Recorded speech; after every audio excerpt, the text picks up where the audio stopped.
ভিতরের সালাত আদায় করা প্রত্যেক মুসলমানের জন্য জরুরি। যে ব্যক্তি চায় সে 5 রাকাত পড়তে পছন্দ করে সেটা করতে পারে, যে ব্যক্তি চায় 3 রাকাত পড়তে পছন্দ করে সেটা করতে পারে, যে ব্যক্তি চায় 1 রাকাত পড়তে পছন্দ করে সেটা করতে পারে। কথা বুঝতে পেরেছেন? ভিতরের সালাত আদায় করা জরুরি, আপনি আদায় করবেন। যদি রাতের প্রথম অংশে আদায় না করেন তো তাহাজ্জুদের সালাত আদায় করার পরে আপনি আদায় করে নেবেন ইনশাআল্লাহ, ঠিক আছে? এখন আসেন ভিতরের সালাত পড়বেন কিভাবে। আমাদের সমাজে 3 রাকাত জ্বালা পড়ে এক টানা পড়ে একটা পদ্ধতি আছে, আর একটা হলো 2 রাকাত পড়ে সালাম ফিরিয়ে আবার 1 রাকাত পড়ে, আরেকটা আছে 2 রাকাত পড়ে মাগরিবের নামাজের মতো করে বসে আবার দাঁড়িয়ে পড়ে। সব থেকে বিশুদ্ধ পদ্ধতি হলো মাগরিবের নামাজের মতো না, বরং আপনি 3 রাকাত একটানা পড়বেন। কথা বুঝতে পেরেছেন? ভিতরের সালাতে 3 রাকাত একটানা পড়বেন, তার মানে মাঝখানে যে বসেন না, আত্তাহিয়াতু পড়েন না 2 রাকাতের পড়ে, এটা বসবেন না, 3 রাকাত একটানা পড়বেন। অনেকেই বলে 1 রাকাত ভিতরের নামাজ আবার হয় নাকি? আরে আপনি কি জানেন 1 রাকাত ভিতরের নামাজ হাদিস দ্বারা স্বীকৃত।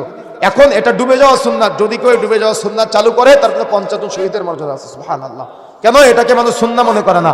সুন্নাহ মনে করে আপনি 1 রাকাত ভিতরের নামাজ ডুবে যাওয়া সুন্নাত চালু করেন, 55 শহীদের মর্যাদা আছে। 1 রাকাত ভিতরের সালাত পড়া জায়েজ।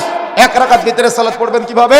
আপনি দ্বিতীয় রাকাতের জন্য দাঁড়াবেন না, বরং ওই সাজদা দিয়ে উঠে আপনি বসে যাবেন, অর্থাৎ দাঁড়াবেন না, বসে যাবেন। বৈঠকে বসে আত্তাহিয়াতু দুরূদ শরীফ দোয়া মাসুরা পড়ে আপনি অন্যান্য যত মনের দোয়া আছে সব পড়ে সালাম ফেরাবেন। কথা বুঝতে পেরেছেন? 1 রাকাত ভিতরের সালাত আদায় করা জায়েজ, কেউ নিষেধ করতে পারবে না, কারণ এটা সুন্নাহ দ্বারা প্রমাণিত। কথা ক্লিয়ার?